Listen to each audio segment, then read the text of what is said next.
This is your complete step-by-step video tutorial for easily printing water-resistant laminated labels, decals, and stickers in any size or form you desire with your new all-in-one solution IColor 250 label printer plus built-in cutter. The new lamination mode feature transforms premium gloss label stock into a highly water-resistant material when exposed to surface water, while also protecting your artwork from scratching and fading.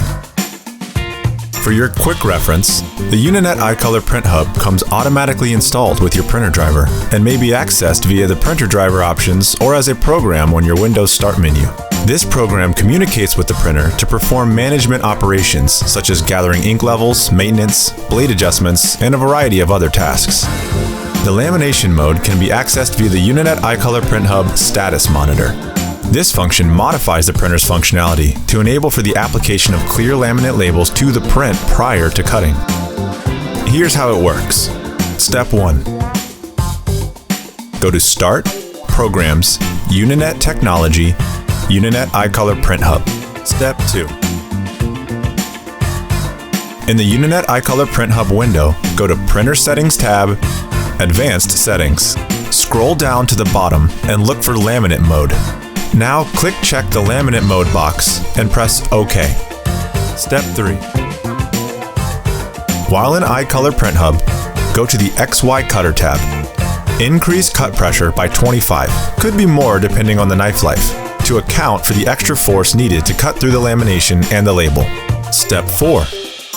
Open your IColor Custom Cut software. Send a print cut file to the printer as usual. It is best to limit page size to correspond with the size of the lamination label if possible. The printer prints the image on the label and then ejects the label without cutting it. Step 5. The printer will now wait indefinitely for you to manually apply an optically transparent polyester laminate label patch to the printed surface. Lamination labels must be purchased separately.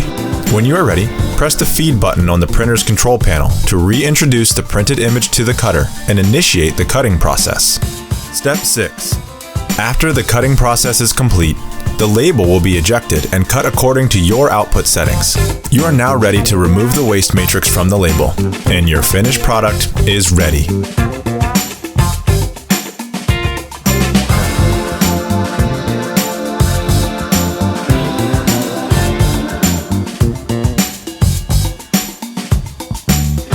Uninet IColor. Your future, our business.